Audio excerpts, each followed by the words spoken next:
Hi, this is Tracey Tokuhama-Espinosa, and this week we're going to be considering the concepts of ages, stages, and prior experiences as the fundamental backdrops to all new learning. We'll do this in three different steps. We're going to look at the concept of ages versus stages, or chronological age or growth versus developmental processes. We'll compare that then with this big idea that all new learning passes through the filter of prior experience, and what does that actually mean in the interaction of chronological ages. And then we want to spend most of our time reflecting on whether or not the way we structure learning institutions at the moment is actually the best way possible. We'll consider developmental processes on the physical, psychosocial, emotional, language, and cognitive levels. So first, if we start with ages, basically there's chronological age, but that doesn't necessarily always connect with the mental age of an individual. You might have little kids who are really beyond their years in maturity, and then you might have adults who are actually the opposite and seem to sort of regress. So what is really the best way to think about intellectual readiness? Right now we do have certain intelligence tests that look at the correlation between chronological and mental age in order to determine IQ. Is that the best way to go about determining preparedness for learning moments? And chronological age in general, why do we measure your age in years, and why are years 12 months long? Well, basically it just has to do with the world, the Julian calendar. It has to do with the time it takes for the Earth to orbit around the sun. So when we look at, and Columbia University actually took a look at this big question, how do we measure age? It's quite difficult because we realize that there's this whole 12 months, and a lot can happen in 12 months. In fact, when we start to talk about 3, 4, 5, 6-year-olds, does that mean a 6.5-year-old or 6 years, 11 months, almost 7 years old? What does that really mean? So you'll find that some of the better studies around here actually do consider the months, because 12 months is a long time, and it actually can make a huge difference in maturity as far as the individual is concerned. This is really evident with school start programs. We have school districts that basically say that all kids who have completed 5 years of age by August 31st, or all kids who are 6 years old by whatever date. So you know that you're going to have in a school structure kids who will actually just have completed 5 years old on August 31st, and you're also going to have kids who actually completed that the year prior. So you're going to have kids with almost a full year's difference within each of the classroom structures. It's also interesting to look at this idea of ages when you consider the average age of school start around the world. In the OECD countries, there are 34 country members. Several countries report data on 0 to 2-year-olds. In the United States, 30% of 0 to 2-year-olds are actually in a formal education program. This goes up significantly to 50% for 3 to 5-year-olds. The United States is very particular in its school design. Each state can determine at what age students should begin school. There's been recent proposals that there should be universal kindergarten for all starting at 5 years old, but there are still several states that don't require children to be in school until they're 6. Horace Mann was a significant person in American history, and he's known as, or attributed with, this idea of being the father of American public education. He opened the doors to girls, to African Americans. He created some of the first teaching colleges in his home state of Massachusetts. But what he was most well known for is a nice conversation he had with a bunch of neighbors to actually poll them and see, would they pay an extra tax to permit everyone to attend public education? And when this passed, this meant that everybody got to go to school, not just a select few. Before, there would be a single one-room schoolhouse, and all mixed age groups would be together, and a 7, 8-year-old boy would be with his 14, 15-year-old sister, and they would advance and learn to read together, learn to do arithmetic together, and all of this was based on their own abilities, but definitely not based on their age. However, when public education became accessible to all, there ended up being a lot more people coming to that one-room schoolhouse, and so there's this large discussion about what is it then, how should we divide these groups of kids so that we can manage them better? And age divisions came about at that point. Now this is really important to reflect upon philosophically, literally. When Socrates, held these Socratic sessions and discussions and talked with his students, I don't think he divided them by age group. In fact, it was based on their prior knowledge, what could they bring to the table and how good their logic was. But definitely there was no division of ages until we created a structure for formal education at the turn of the 20th century. So this begs a really huge question that I'd like us to reflect on now. Let's pretend that you were the Secretary of Education of the United States or of whatever country you're from. What are the benefits and what are the drawbacks of grouping students by age in school systems? There was a very popular video by Sir Ken Robinson that had to do with changing paradigms in education. And there's a great scene where he shows that education these days is based on an industrial model, which basically says that what most kids have in common is their date of production, or their birth date, basically, instead of understanding their individual differences and their different needs that might occur that don't have anything to do with the date that they were born. There could be something positive, though. If we create groupings by age, and this is actually what happened, we're able then to lay out school systems, and we can plan, for who will be in what level of education and what point and how many teachers we need. So there's a benefit there. Another drawback, though, and I'm not sure if this is a drawback or it's a benefit, if you have mixed age classrooms, how could that be something positive or how could that be something negative for teachers, for the students? And again, here we have, you can actually do comparative studies based on cohorts in subject areas. So for research purposes and planning purposes, creating structures with age groups seems like a really great idea. For individual learners, there's some doubt there. So I'd like you to reflect on that and let's share some comments about that in class. So that was ages. Now let's look at stages.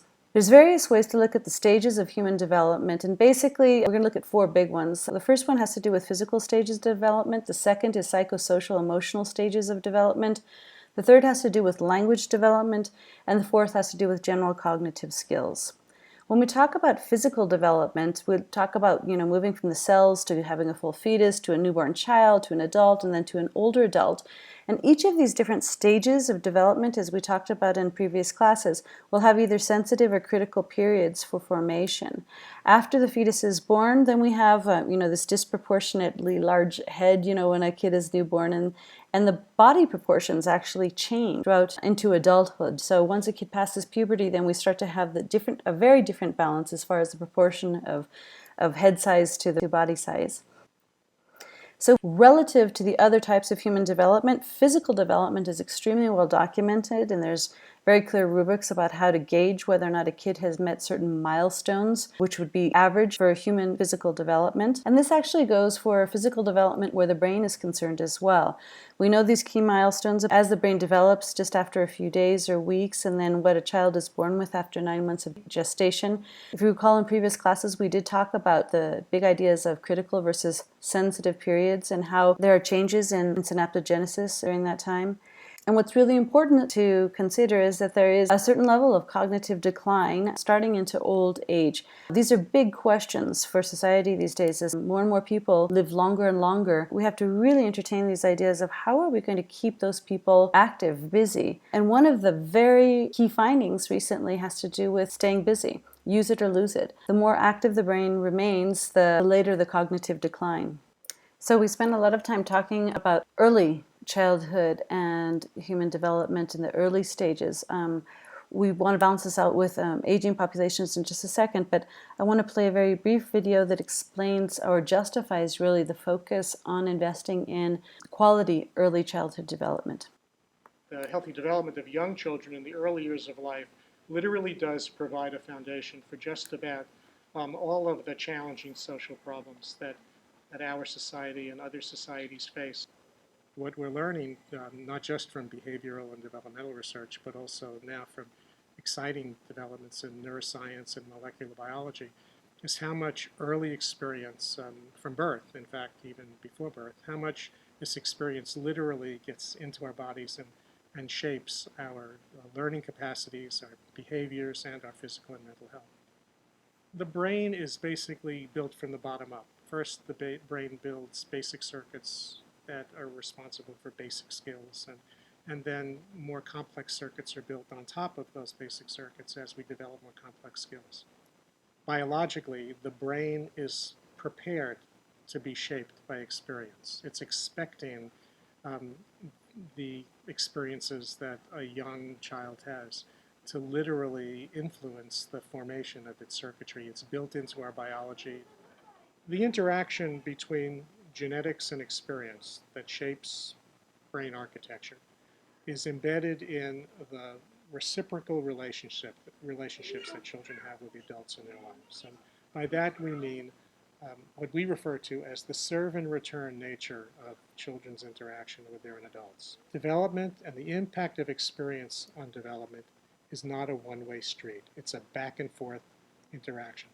The brain is a highly integrated organ which has multiple sections that specialize in different kind of processes. So we have parts of the brain that are involved more in cognitive function and other parts that are involved in processing of emotion and parts involved in seeing and hearing. So if a child is emotionally kind of well put together and socially competent, that will affect more positive and productive learning. And if a child is preoccupied with fears or anxiety or is dealing with considerable stress, no matter how intellectually gifted that child might be, his or her learning is going to be impaired by that kind of emotional interference. So when we talk about healthy development in the early years, and particularly when we talk about preparing children to succeed in school, we cannot separate cognitive development from social and emotional development. You can't have one without the other. All development builds on what comes before. So when children experience stable, nurturing relationships, it fosters the development of healthy circuitry. And when children experience uncertainty or instability or abusive or neglectful relationships, it literally disrupts the circuitry and the brain's architecture as it's being built. Over time, this has a wear and tear effect. And the more stress you have, the more causes of stress, and the longer your stress response, the more likely you are to have a whole range of problems later on. It can affect the immune system, it can affect the cardiovascular system, and this is why excessive, prolonged stress early in life is associated with a higher prevalence later, not only of learning problems and behavior difficulties, but also physical and mental health problems. Because the brain is optimally flexible and plastic early in life, but as it develops its circuitry and refines its circuitry, it loses some of its flexibility, which is why intervening early is so important, because as we often say, when it comes to brain circuitry, it's better to get it right the first time than to try to fix it later. So now to balance out what we have been seeing on early development in childhood brains, I want to show you a quick video on the aging brain and some of the types of studies that they're doing on older adult brains. So just go over these coils and make sure that you've not moved too much. The CAM-CAM project is about aging over the whole adult lifespan from 18 to 88 and beyond. And what we do know is that the brain changes dramatically as we get older in all of us. And yet some cognitive functions remain apparently unaffected. So our language, certainly our language comprehension, is pretty much unaffected as we get older. Whereas other abilities such as our memory is dramatically impaired as we get older. So how is it that despite this dramatic change in our brain, some cognitive functions are maintained and others are not? And the core then to CAM-CAM is to understand the plasticity of the brain, how the brain can reorganize to support some functions, despite this dramatic structural change, like language, and yet cannot seem to cope with other structural change that impairs things like memory. If you want to understand exactly what the consequences are of the neural changes that take place in the brain for healthy aging, because you're interested in healthy aging, because you're interested, for example, in maximizing the utility of your workforce, never mind the happiness of your individuals, but if you are interested in keeping people economically viable, let's say, for as long as possible, then you want to maximize their cognitive health. And in order to be able to do that, we have to understand the brain changes that take place and whether or not we can intervene. There are a number of different components to CAM-CAM. There are the cognitive tasks and there are the brain measurements. The brain measurements, we use MRI and MEG, and that typically takes about an hour and a half. For the cognitive measures, we have about 4 or 5 hours worth of testing, and that testing involves a number of different experiments. Some experiments look at memory, some look at emotional processing, some look at language, some look at attention, and other executive tasks, measures of IQ, for example? The brain predicts cognitive outcomes better than age per se. So what we do in order to investigate that particular issue, we take measures of the structure of the brain as we age. So the brain changes, the numbers of grey cells change, number of neurons change, the white matter tracts that connect concentrations of neurons change. So there are lots of changes that take place as we age. We have designed a large number of different experiments, and we can use advanced statistical techniques to try and pull apart what are the key cognitive functions that underlie these different tests and how they relate to the different dimensions in the brain. We're taking a variety of neural measures, so we look at the structure of the brain, we look at the functional changes that take place in the brain, and we look at these in relation to cognitive changes or cognitive preservation. In the 700 people that take part in the detailed, what we call phenotyping, we also collect a saliva sample, which in future can be used to do genetic analysis and then relate that to how their brains and their behaviour changes over their lifespan. These are all people who start off by being cognitively healthy. We have a lot of information about the demographics of these people, their lifestyle choices and things like that. And as I say, we have in-depth analysis of both their cognition and their brain. And so the idea is to relate the two and relate the two over the lifespan. Our fundamental aim is to understand the basic neuroscience underlying the healthy aging brain. So how our brains enable our cognitive functions throughout the adult lifespan. And if we can understand this, we can then seek interventions where we help people maintain cognitive abilities as they get older. And our ultimate goal in our longitudinal study is to develop predictive markers of outcomes. And those predictive markers, we might be able to see, to determine, to develop outcome measures very early on in a person's life. And it may be the case that that's when we should be putting in place interventions or encouraging people to change their lifestyle in certain kinds of ways. So then there's everything to play for in terms of keeping the brain healthy, because we know that there are some ways in which we can maximize brain health. So the aging brain is a bustling area of research right now. We do have information where we can compare, healthy brain size versus shrunken brains due to Alzheimer's disease, for example. These are misnomers. These are not neurodegenerative diseases because the neuron body in general may remain, but what degenerates has to do with the different dendrites or the connections between the neurons, right? And we have studies that do compare things like normal aged brain with somebody with Alzheimer's, and actually showing how there's the decrease in mass due to these shrinking or dying connections. If you look across the lifespan, it's very interesting. Now those studies are getting so refined that we can actually see what types of things get lost before other types of things get lost. So interesting to see that basically vocabulary, certain language things don't decline as fast as other types of things, speeds of processing, working memory, long-term memory, things like that.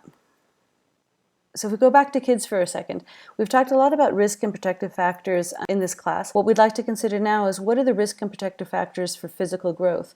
And some time ago, Froebel had this great idea of considering education of young kids to be kindergarten or the garden of children. So how do kids grow as compared to how plants grow? So, if you're going to plant a plant, what are the basic requirements for growth? You basically, you're going to need good soil, right? You're going to need good water. You're going to have sunlight. You're going to have oxygen. Maybe there's other things that we need to add to this. These would be the basics, the fundamentals. If you don't have any one of these things, you're not going to have good growth. Well, if we think about kids, it's pretty much the same. Kids need these good environments as well. They need to have good nutrients, which they would find not in the soil, but in their environments. They need to have exercise. They need to have good hygiene. This has to do with sleep hygiene or physical or health hygiene. And they also need to develop certain habits of mind about falling into the habit of being always in wonder, being in awe at the world, right? Or habituating reading practices, for example. Having said that, we know, and this has to do with our first discussion first week related to genotypes, phenotypes, and what happens over time, not all seeds react to the same basic conditions, right? So when you have a plant, you might have some plants that are that have seeds or genes that might be inferior, right? So there's a difference in quality, which results in a different level of potential of what that plant or what that kid might be able to do. Additionally, different types of seeds, different people's genes are going to thrive under very different kinds of conditions. And you can see this most clearly when you look at many different types of seeds, for example. A nut or a banana tree or different types of grains aren't going to grow under the same conditions. So we know that different people's genes are going to thrive under different environmental conditions, as we spoke about in previous classes. So what are we looking for? We're trying to go from the potential to proper brain development, which will result in plasticity, which is actually learning. So the big questions are, do we have the right conditions under which to thrive, and what conditions are missing? So if we talk about physical development, brain development, body development, what are the risk and protective factors that you are experiencing within your own context? If we move on then from physical development to psychosocial emotional development, we realize that it's important to consider social emotional development because this has a lot to do with the development of executive functions, which we'll talk about more in week 10. And executive functions actually have a spin-off effect in general well-being. There's a lot of studies we're going to look at when we take apart executive functions in week 10, but it's very important to connect these ideas of social emotional development to executive functions. So when we justify why is it worth or why is it necessary to document social and emotional learning, is because we realize that kids benefit greatly from stable emotional or social structures, and they reduce different things that are stresses on society. So social and emotional learning have a lot to do with things that are connected with emotional intelligence, for example, with self-management or self-awareness, and these are things that we'll also bring up when we talk about affective learning and affective neuroscience. So when we consider the psychosocial emotional development of a kid, as we said before, we talk about physical development, social emotional development, cognitive development. In this model, cognitive and language are connected. And we also look at moral development, moral and social development. So if we're considering emotional development and personality development, there's a lot of different theories that are around there. So in social emotional development, you consider temperament differences. There's many theories about temperament. A kid is just born with a bad temperament. With emotional development as it relates to attachment and how cultures treat that, separation anxiety, and personality development, Eriksons Stages. So there's different theories that are related to different sub-areas of psychosocial emotional development. We're just going to look at a handful of these. For example, in personality or in temperament, there's some key studies that you should be aware of. You can find them in the bundles that have to do with Thomas and Chess's work, Ainsworth's work, Bowlby. Freud, we don't have the original work, but I think most of you have heard of or are familiar with psychoanalytic processes and personality theory. Other theories of psychosocial emotional development have to do with Erikson's theory, or disengagement theory, activity theory, social emotional selectivity theory, selective optimization with compensation theory. Some of you might choose to go deeper into this for your semester project if you like. But just to take one example, related to social emotional selectivity theory, this is this idea that comes out of Stanford from Carstenson's work that says that basically related to knowledge learning, this can actually go down over time. But one thing that will actually improve over time will be your emotional self-knowledge, or how to manage your emotions better across a lifespan. Other theories in psychosocial emotional development have to do with Eriksons stages of psychosocial development. In his original theory, there were 8. Some people have attributed to him a 9th stage of development, which is actually really old age, so you can have a look at that if you're interested. But Erikson basically traversed from infancy through older adults, saying that there were very key psychosocial stages that had to be dominated to go from, do little kids begin their lives having basic trust, or do they have basic mistrust? Are they autonomous in the way they work, or do they have shame and doubt about themselves? Do they take initiative, or do they have guilt? Are they industrious? Do they develop self-identity? Can they move on towards intimacy, generativity, and ego integrity? These different stages of psychosocial development are another way that we can measure a person's preparedness for different types of learning. Whereas Erikson's theory put an emphasis on the psychological aspect or the psychosocial aspect of things, Banduro's theory, really on social learning theory, is very much based on the environment. Basically, the individual has a certain type of behavior which is influenced by his environment, and they could either reach levels of self-efficacy or not based on the context in which they lived. Yet other theories have to do with a moral aspect of development. Lawrence Kohlberg's work has to do with levels or stages of moral development, which were extremely important in the 60s and 70s in structuring the way that we look at and expand our view of what is education of a young child. How do we get them to reach higher levels of moral or ethical behavior? Kohlberg looked at 3 different levels. Basically, there's a pre-conventional level in which little kids really are out to avoid punishment, or if they're looking at this positive, they're actually out to obtain rewards. Then they move into the conventional stage, which is to belong and to be accepted. However, others simply obey the rules and follow regulations.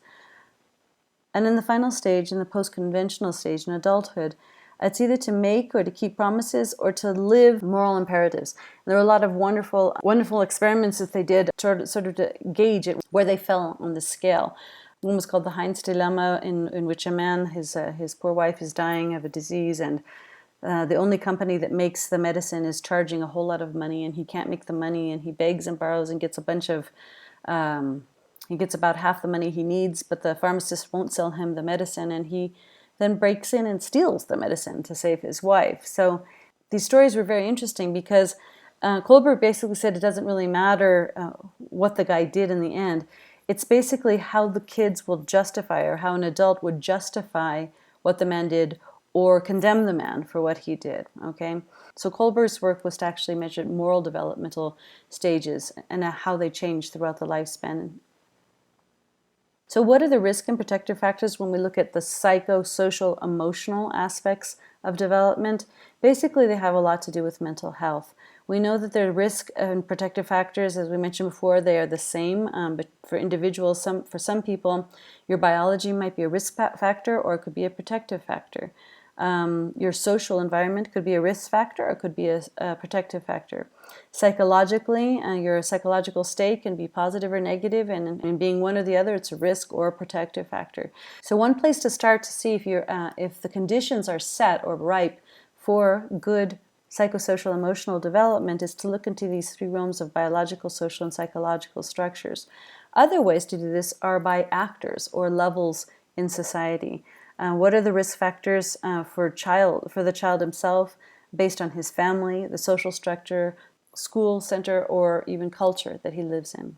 And hopefully when you consider the children in your life, now that we've looked at 2 different aspects of human development, the physical and now the psychological or social emotional aspects of learning and of thriving, it would be very important for you to see if any of these risk and protective factors have overlapping areas.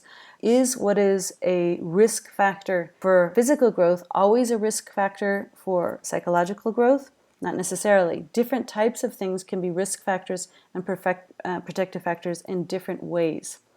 If we move now from physical development and psychosocial emotional development to language development, again, similar to body development, this is one of the most researched areas of human development, basically because it's the one thing that really does make us human and distinguish us from other animals is our ability to develop language. So these have been really documented very meticulously. They have been questioned cross-culturally whether or not the same types of language milestones are similar in Malawi and the UK, for example. So we think that these are pretty valid instruments to use as typical developmental milestones related to language development in children. When we go higher up in the scale, not just oral language, we can actually see that written expression. It is fascinating to look at brain scans of people writing, and writing in different languages is probably the most involved process in your brain because there's so many different pathways that have to be developed. But it's really key to note that oral language development is very different from being able to read and write. So we know that there's a huge leap in your brain processes and in the complexity of the neural pathways that are involved in moving from oral skills to literacy skills. Finally, it's worth considering in the discussion on language development different perspectives that have developed over the centuries. Wittgenstein is quoted as saying, "The limits of my language are the limits of my world." Why? Because there's a huge connection and belief that the quality of your language skills was a direct reflection on your ability to think. So language and thinking, language and intelligence were very, very closely tied. It's also very interesting to look at this from Wolff's perspective, and some of you may be familiar with the Sapir-Whorf hypothesis that has to do with the total number of words in a culture is what is necessary to function within that culture. We'll be looking a lot more at this in week 9 when we delve into language in a lot more depth. I just want to leave you with one last tidbit related to human language development, and that has to do with this word deficit that was brought to light by Hart and Weasley's research, in which they found that kids from lower socioeconomic status, not only did they have fewer books in their homes and did their parents, have a lower level of education in general, but by the time they reached school entry at this 5-6-year-old age that we were mentioning, they'd actually heard 10, 20, 30 million words less than their higher socioeconomic status counterparts. And this had a devastating effect on their ability to function in school related to their peers. We'll look at this more in depth when we get to week 9 on language. Okay, so finally, the fourth realm of human development has to do with cognitive development. We've looked at physical development, we've looked at psychosocial emotional development, and language development. And now the final aspect of human development we want to consider today has to do with cognitive development. And there's a lot of big theorists. We don't have time to go into all of them. I just want to briefly introduce, Vygotsky, Piaget, Brunner. And I do want to give a call out to Kurt Fischer here at Harvard University with his theory of cognitive development as well. So very briefly, so one of the best-known theorists in cognitive development is Jean Piaget, who hypothesized that there were 4 key stages of human development. That a baby would pass through sensory motor stages, go through a pre-operational stage, then concrete operational stage, and then formal operations. It's not as easy as it looks here because each stage then breaks down into even smaller stages. So the sensory motor stage, for example, will break down into many, many different sub-areas, going from basic reflexes to mental representations. So each of these stages has to be broken down a bit more than stated here. The key idea that Piaget brings to the table is this constructivist design, that the children will have to first pass through successfully a sensory motor stage in order to then reach the pre-operational stage. And you can't leap to these ideas of formal operations or abstract thinking without having gone through the basic commencement of mental representations at a younger age. So Piaget's work is very, very closely tied to constructivism as well. A contemporary of Piaget was Lev Vygotsky, who's known for 4 really large ideas in psychology and are still applied today. One is the zone of proximal development. The second has to do with social interactions with others. The third has to do with social, historical, and cultural mediation of learning. And the final idea has to do with thought and language. These 4 big ideas interact to really have a huge impact on education and the way we believe that the child's mind actually works and how initial learning occurs in the brain. Vygotsky was very big on this idea of social, historical, cultural mediation, and that the culture one lives in has a huge influence on learning outcomes. And Vygotsky was actually a precursor to theory of mind with his social interaction with others and his belief that the way that we know ourselves is through others as well, through understanding the other. Related to the zone of proximal development and scaffolding instruction, this is the thought that all humans, not just small children, but all humans like to learn in a context in which they are stretched to do just a little bit more than they know they can do by themselves. So scaffolding means that they actually have the assistance or the help of a peer or an adult or a mentor who is slightly better equipped in the area of learning than the learner himself. And so this allows the individual to stretch himself, not drastically, but stretch himself just enough so that those learning moments progress in a paced way. And then Vygotsky was also huge on thought and language.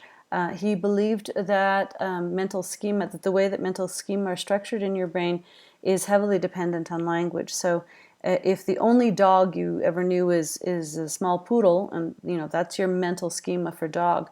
But the more dogs you know, if you can see a stuffed dog, or if you see a Doberman Pinscher, or if you see a cartoon dog, the more ways you experience that single concept, the greater your understanding of your world and the broader your mental schema. So the more you know, the more vocabulary you have, the greater your thoughts can be, or the more elaborate your mental schema will be.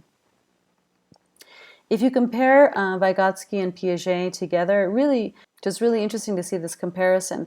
In Vygotsky's view, learning is definitely social, whereas Piaget would say, because he comes from an evolutionary biologist perspective, that learning is actually solitary. An individual will be able to learn on their own.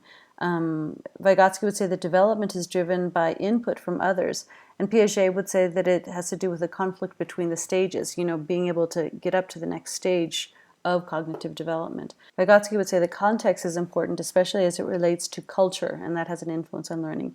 Whereas Piaget would say that development is universal.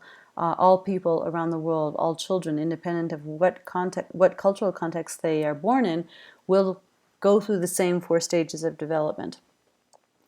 Related to knowledge, Vygotsky believes that knowledge building, that children work with others to build knowledge, and Piaget believes that children acquire knowledge through their own exploration, so discovery learning. Vygotsky does not believe in stages of development. Piaget believes in a clear hierarchy of development through these different stages. Vygotsky, in general, believes that learning precedes development. You learn and therefore you grow, whereas Piaget is the opposite. Development precedes learning. They also differ related to their concept of language. To Vygotsky, language drives thought, and to Piaget, thought drives language. And related to speech, very interesting, Vygotsky believes that because of the social influences that occur, then social speech can then become inner speech, which in turn becomes deep thought processes, right? Whereas Piaget believes that there's an internal egocentric speech before there's social speech. So they differ very drastically, which is why they're both giants in the field, because they've contributed very unique ways or unique perspectives to consider cognitive development. We have 2 other theories that come both from Harvard. Jerome Bruner had this idea of a spiral curriculum. This is the concept that people have to revisit things over and over again in order to strengthen them. And little did Bruner know, but this is very much the way neuroconstructivism works. You have to have those rehearsals of different pathways before you have the myelin sheath, which has the speed with which you can have recall. So spiral curriculum was actually really ahead of its time. He's also very well known for highlighting the role of play and learning, for discovery learning, and also for lending weight to the belief that cultural context does have an impact on what you're able to learn. So Kurt Fischer's theory, he began with this dynamic skills theory, the web of skills theory, and he's been developing this idea since the 1670s, 80s, and has had, most recent publication out in 2008 related to this idea. But going back to Bruner's idea of the spiraling up, well, there's a similar concept here where he describes the spiraling up in cognitive development in 4 different stages, which go from being just basic reflexes to actions, representations, and then to abstractions. And so these concepts are explained in an article. It's called Growth Cycles of the Brain and Mind, which is in the bundles if you'd like to have a look at that. His other theory that related to a web of skills is basically that in your mind there will be offshoots of different types of learning, and they all have to be connected for things to work. And he offers this wonderful example of reading skills and the reading sub-skills and different pathways that you can take to actually read correctly. So it's not that you just have a linear hierarchy of development, but rather the brain is kind of messy and creative in its ways of linking ideas to each other. So there will be webs of skills. There will be different ways to reach the same point through different pathways, but that they must necessarily be connected for new learning to occur. So that's all we're going to say about learning theories or cognitive development for now. In week 6, we will be talking about these theories of learning in more detail, as well as many others, so that we get our heads around the ways that people have approached the learning processes over time. So what are some of the risk factors that might exist that would stunt, basic human development? I want you to brainstorm a little bit and think of some ideas on your own, and then we're going to watch a very short video just to throw out some additional ideas so that we can round out this perspective of how fragile truly successful development actually is. The early childhood group studies kids like birth to age 8, and we study children in risky contexts, whether that be children who are growing up in poverty or children who are growing up with other family risk factors. We study kids who have been exposed to family violence, like domestic violence, children who've experienced trauma, children who've been maltreated by a caregiver or some other adult in the community, children who are just generally growing up in poverty, who might not have the supports they need in their school. So when we think of risk, it's pretty broad. Some of our really basic research studies that we're doing are looking at kind of the biological consequences of early adversity. So one of our projects is looking at children who've experienced maltreatment and how that impacts their stress response system, whether that be how that alters the production of cortisol in those kids or how that impacts their epigenetic processes that are happening. We're also doing more applied research that's focused on evaluating preventative interventions that are happening in the community. We know that adversity is prevalent in the lives of young children. We don't know all of the long-term consequences of early adversity. There's a lot of work that's linking kind of adverse childhood experiences to later physical and mental health problems. What's really exciting about the work that we're doing here at the Bradley Research Center is we're really making the bridge between the basic science of early childhood development and developmental psychopathology, children growing up in risky contexts, and applied work with families and intervention work. We're really hoping to inform refinement of treatment for young children, inform refinement of these preventative interventions for families with young children, so that way we can work towards better long-term outcomes for little kids. Now we want to move from this idea of ages, chronological and mental ages, and stages of human development, the physical, psychosocial, language, and cognitive developments, to now consider this third area of prior experiences. And what does that mean? And why are they important? We know that all new learning passes through the filter of prior experiences, which helps the brain work more efficiently.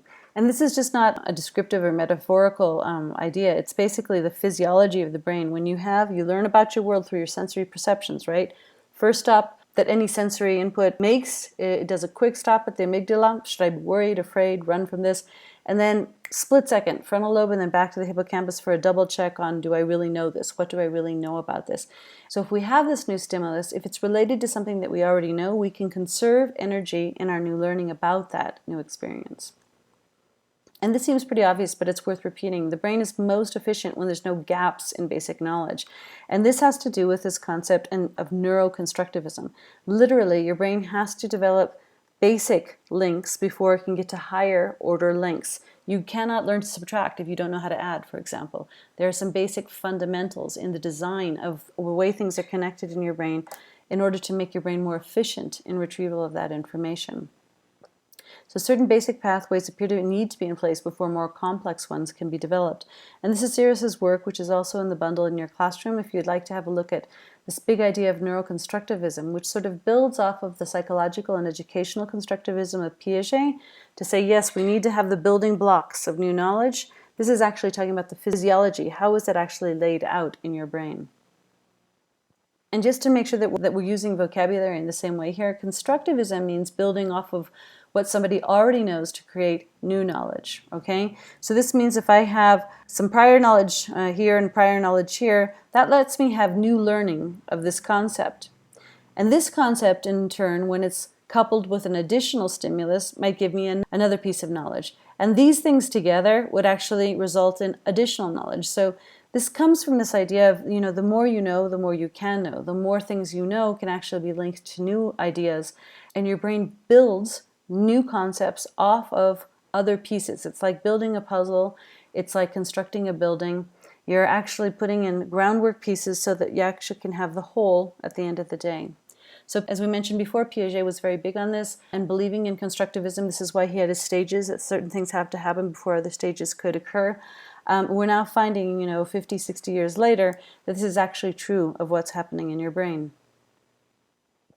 As we mentioned before, all new learning passes through the filter of prior experience. Why? Because your brain is looking for two things, patterns and novelty. So the first thing it does is looks for things that are similar. If the brain recognizes some type of pattern that's already in memory, it actually can conserve energy because it's associating prior knowledge with the new information that comes about. So if the brain doesn't detect any patterns, then it will detect what is novelty, something that is new, something that stands out. And this is actually wonderful because, as we said, when the brain looks for patterns and association, this is the way we teach in school most of the time, relating something to prior experience. That's great. However, the brain is starved for novelty as well. So finding something different or unique actually alerts the brain and keeps you focused so that you will learn better as well. So both pattern and novelty detection are very important parts of learning. So it's important to note in our discussion on the importance of prior experiences that this is not all cognitive stuff, right? These are things that happen in your daily life that arm you or prepare you or better prepare you for the good, the bad, the ugly, things that happen in your daily life. So I'd like to show a very brief clip related to this concept of resilience. And where does it come from? What types of early experiences, what types of experiences in our lives influence who has a high level of resilience and who doesn't? Why do some people do well despite serious hardships? The science of resilience can help us find answers. We define resilience as a good outcome in the face of adversity. The extent to which we can build capacities in all children early in their lives to be able to deal with whatever bumps in the road or major obstacles may be coming down the track. That's an investment in building strong human capital and healthy, productive adults. Some children face more obstacles and adversity than others.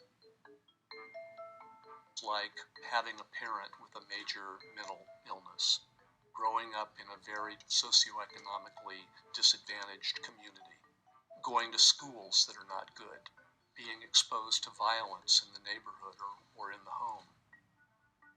But some children do well despite these significant obstacles. Resilience is that ability or set of capacities for positive adaptation, allowing you to keep in balance. We're talking about the kinds of capacities and skills and the abilities that give people a sense of mastery and management of difficulty. It's tempting to think about children as either having this resilient quality or not. But resilience is built over time, just as and in parallel with how the architecture of the brain is built over time. It's not just in the person. It's in the interaction between the person and the environment. So we care about resilience for the same reason that we care about promoting healthy development, because in many respects it is the same. We are interested in promoting resilience in children so that, despite the odds, more and more children can grow up to be productive citizens. If you're interested in this topic of resilience, the Center for the Developing Child at Harvard has a series on resilience, which I hope some. So let's put this all together. We talked a little bit about ages, chronological ages, why our schools are divided or divide children by their age groupings, the problems that can occur because of that, the benefits that could occur because of that. We spoke a bit about certain stages of human development, including the physical, the psychosocial, emotional, language and cognitive stages of development. And then we talked about the importance of prior experience in learning. If we put all of those pieces together, I want to ask you, how should learning be designed based on the evidence that exists today? This is something I hope we can explore further in class. As we respond to this, there's a few things I'd like you to really keep in mind that have to do with the evidence of variability. Humans are different. As we mentioned before, humans are extremely complex creatures related to their learning, and it has a lot to do with your genomes, it has a lot to do with the environment, so your nature and your nurture all combined together. So related to ages and stages, we know that school systems tend to divide students by age, despite the fact that many are at different stages of development. And we know, anybody who's taught in school know that not all students are ready to do the same thing in a given discipline in the same age. What also should give us a lot of optimism is that oftentimes students who seem really lost at the beginning of a semester will actually come out being the stronger student at the end of the day. So they might be slow off the start, but then they can pick up and they can actually recuperate and actually be stronger than the other kids. So I hope this gives us pause in judging kids too quickly about what they are or aren't able to do. Some kids just need a bit more time. Some kids just don't have the prior experiences to fill in those gaps, so they need to get that before they're able to advance. So I'd like to lay on the table a personal bias I have that I think that it's not necessarily the best idea to group kids solely by ages without taking into consideration stages or prior experiences. And this is really evident when we talk about school readiness. School readiness is influenced by a whole lot of things. Your environmental structure, the genes you're born with, were you born premature, How good was your nutrition?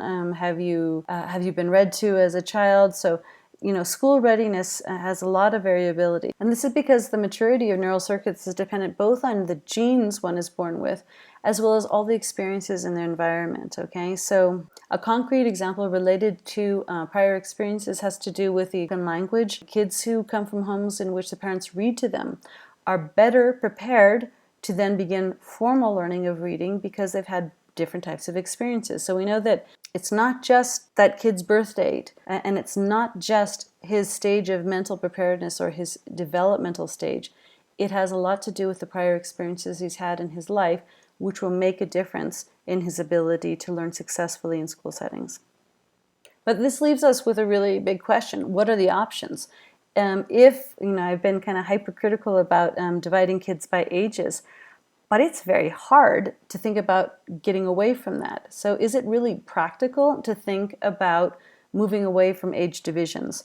Age divisions make it easy for states to register kids. It makes it easy for us to know, to project how many kids need to be in 7th grade in the future, So is it really an option to think about getting away from age groupings? Because the practicality and logistics of designing schooling experiences based on stages or in kids' prior experiences are really complex. Now, having said that, there are schools that are doing multi-age classrooms. There are several experiments that have to do with things related to, for example, language, second language classes. So you might have a 6th grader and a 9th grader in the same class just because they have the same level of knowledge of that foreign language, right? In other schools, they go so far as to mix kids related to more in-depth science projects, for example. My big dream here would be sort of like Montessori meets Socrates or something like that, where you can have mixed-age classrooms based on the combination of the individual's preparedness in his stage of development along with his prior knowledge. How can we really capitalize on those two things to make the best learning experiences possible for all of you? So the conclusion I want to draw here has to do with combining, this is principle 4, learning is both a constructivist as well as a developmental process. And people learn based on the building blocks of past experience, which is the constructivism aspect we were talking about, but also regulated by different developmental stages, cognitive, emotional, social, physical, that limit how they can react to the world around them, okay? So this means mixing this idea of constructivism with the idea of developmental stages and appreciating that prior experiences will have an influence on good learning outcomes. And one thing I'd like to be really sure to caution about, and I'm not suggesting throwing the baby out with the bathwater. It's great to use ages as benchmarks because we have a lot of documented information relating to approximately key milestones for the average kid.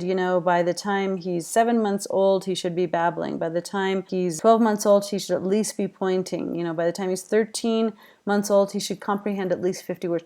These kinds of things, the research that has been invested here is huge, and there's enough data over time that we could say these are wonderful benchmarks. My word of caution is using ages as the gatekeeper for allowing children into school or into a certain grade level, when maybe we would be better served by looking at what levels of their past experiences would permit them to do different or to undertake different levels of study, in pushing kids into things that they're not prepared for, or in keeping others out of area knowledge that they might be ready for. So what recommendations can we pull from this? I just hope at a minimum we accept that past experience matter as much as the general ages and stages discussion that we've had. So maybe a kid is ready, maybe a kid is prepared to understand certain abstract concepts, but if he hasn't had the past experience that allows him to put that mechanism into place, into function, it won't work. So hopefully you can take away from this discussion that prior experience has as much influence as ages and stages in the discussion on new learning. And a key example of this has to do with adult literacy. We found that you can, yes you can. If you didn't learn to read when you were 3 or when you were 7 or when you were 17, yes you can learn to read when you're 37 or 47 or 57. You can. What is more important than your age shouldn't be a barrier to that learning. What is more important is the organization of the information, the order of the concepts that is presented. So if we harken back to Piaget again, if we look at this idea of neuroconstructivism, key building blocks have to be in place for that person to read.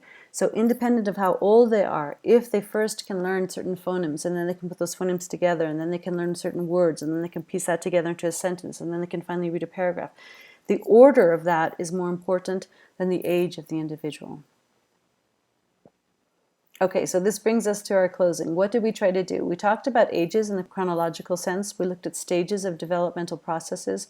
We considered the historical review of educational practices and why we actually use ages to divide kids in school settings. And then we considered human development from the physical, psychosocial, emotional, language, and cognitive aspects. And then talked a bit about how prior experiences are the building blocks for new learning, new knowledge. Basically this idea of constructivism and neuroconstructivism. Now I want to leave this conversation focused on this big question of how should learning be organized? If we know all of these things now, what would you do to structure better learning situations? What can we do in schools, universities, and other learning sectors? I'd like to throw out one other thing for your consideration. We are, as a global population, getting older. We are able to preserve bodies better. But the focus on how to entertain the mind is really up for grabs. And there's a lot, I would hope that some of you are very interested in aging populations. But one of the things that is projected that will happen into the future is that many more older people will continue to study and learn later into their lives. There's a lot more people going back to university, you know, in their 40s and 50s. It's not just a single track anymore. I also like to challenge this notion of natural cognitive decline at a certain age. I truly believe that Donald Head was onto something, you know, this whole idea of use it or lose it. Many more people are returning to school at later ages and they're extending their learning time. So this means that there are going to be multi-age groups, whether we want it or not. Maybe not so much earlier years of education, but it could very well be that in university level, we will have much more mixed age groups. Now, is that an area for research? I hope so. I'd like to invite you, if you have interest in this, to have a closer examination of this ages, stages, and prior experience question. What we know from older populations, they have a lot of experience. So what is it that they can bring to the table which go beyond formal learning stages of development? Okay, with that, we're going to take your questions. And just in case there's some questions that come up that we're not able to respond to in this form right now, please send me an email and I will respond to you as quick as possible. Thank you very much. See you next week.